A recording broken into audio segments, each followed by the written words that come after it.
जय हिंद साथियों, आपको पता है रेलवे की तरफ से एक बहुत बड़ी खुशखबरी आ चुकी है। जी हाँ, रेलवे की तरफ से एक बहुत बड़ी खुशखबरी आ चुकी है।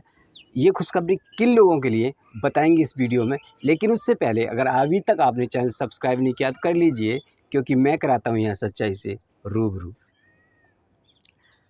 दोस्तों, आज की नोटिफिकेशन में आज एक और नया नोटिफिकेशन जारी किया गया है रेलवे की तरफ से। तो आज की नोटिफिकेशन में क्या मेन है वो मैं आपको बताने वाला हूँ।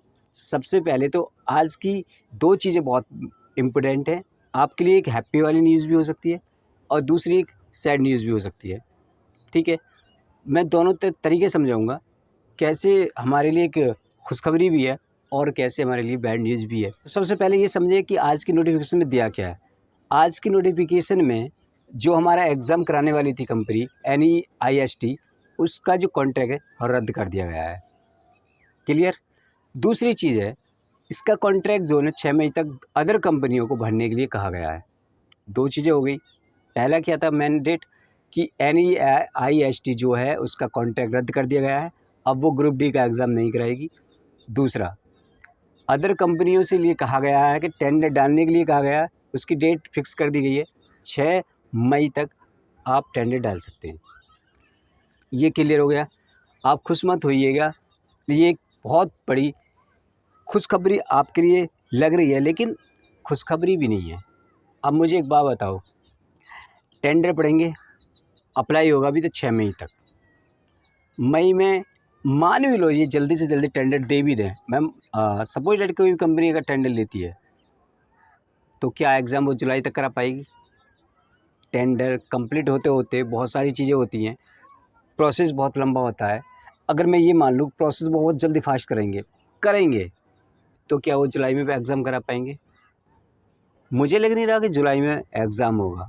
अब जुलाई के एग्ज़ाम की थोड़ा सा डेट आगे बढ़ने के चांसेस हो गए हैं। अब जुलाई से एग्ज़ाम आगे बढ़ने के चांसेस बढ़ गए हैं। अभी क्लियर नहीं हुआ है कि एग्ज़ाम की डेट बढ़ेगी, लेकिन आई होप मे बी ऐसा हो सकता है कि एग्ज़ाम की डेट आगे बढ़ जाए और हम फिर से वहीं लटक जाएँ। बहुत दिन हो गए हमें इस चीज़ पे मेहनत करते करते, बहुत दिन हो गए हमें इस चीज़ पे फोकस करते करते, बहुत दिन हो गए हमें इन चीज़ों को रियलाइज़ करते करते कि आज नहीं कल, कल नहीं परसों, परसों नहीं पहले दिन मतलब एग्ज़ाम होगा। लेकिन यार कुछ ना कुछ रेलवे उसमें ऐसा पेच डाल देती है कि एग्ज़ाम आगे बढ़ ही जाता है। अगर ये टेंडर सही टाइम पे नहीं भरा गया, सही टाइम पे अगर नहीं हुआ तो फिर ये और आगे बढ़ेगी। तो मतलब आप समझ लीजिए कि कम से कम 6 महीने का टाइम लगता है एक टेंडर होने में लगभग। 6 महीने भी छोड़िए, 6 महीने नहीं 6 महीने नहीं लगता, मैं मान लेता हूँ 6 महीने नहीं 3 महीने तो कम से कम लगता ही है। टेंडर होते होते कम से कम 1 डेढ़ महीना का, तुम बहुत कम से कम समय मानो, 1.5-2 महीना लग जाते हैं, है ना। अभी अप्लाई करेंगे, फिर ये इसको टेंडर को कंप्लीट करेंगे तो वो डेट बढ़नी लाजमी है कि वो। तुम ऐसे भी सोच सकते हो कि 1 करोड़ स्टूडेंट का इनको एग्ज़ाम कराना है, कि उस शेड्यूल को कंप्लीट कराते कराते ये लोगों का टाइम भी लगता है ना। टाइम लगेगा ना प्रिपरेशन कराने में, सीट लगाने में, सेंटर बनाने में, सब चीज़ में टाइम लगेगा इन लोगों को। तो इसलिए मैं कह रहा हूँ कि ये टेन हो सकता है कि डेट आगे बढ़ जाए। फिर आप वो कहेंगे यार यही हमारे साथ गेम चल रहा है। तो मेरे दोस्त, यही हमारे साथ गेम चल रहा है और ये चलता रहेगा तब तक जब तक कि ये सारी कंडीशनें कंप्लीट नहीं हो जाएंगी। आप ऐसे मानिए जब तक एग्ज़ाम ना हो जाए ना फर्स्ट, तब तक आप एग्ज़ाम को ये मत मानो कि उस डेट तक होगा।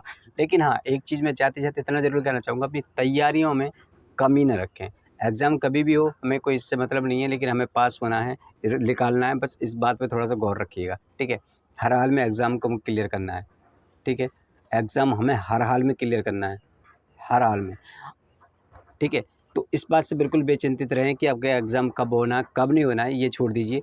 हाँ, ये कन्फर्म हो गया कि जब हमें थोड़ा-सा डर था कि यार ये थोड़ा-सा बहुत टफ़ पेपर कराती है या बहुत बेकार तरह से पेपर कराती है या इसका जो सही नहीं है, तो NEIST कंपनी हट गई है, उससे बेफ़िक्र रहिए। और आई होप यहाँ तक है TCS को ही इसका टेंडर जाना है। मेरे ख़्याल से अगर ये जुलाई में अगर पेपर करा देंगे तो फिर ये TCS को ही टेंडर देंगे, वही इसको कवर कर सकती है, क्योंकि वो एग्ज़ाम ऑलरेडी करा रही है।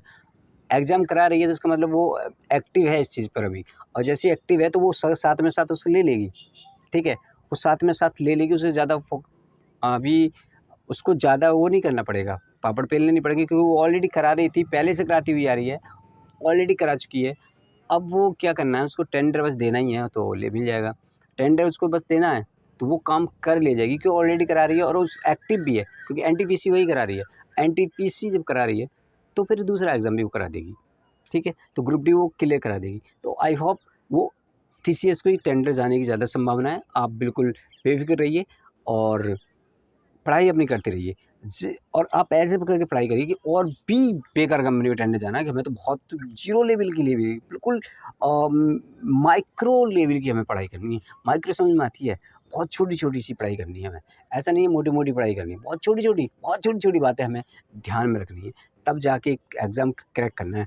मेरे भाई कुछ दिन की मेहनत ना हमें बहुत बुरा लग रहा है ना, लेकिन आगे चल के ये मेहनत हमें बहुत कुछ कर जाएगी, बहुत कुछ देने वाली है। सो आज की वीडियो में इतना ही।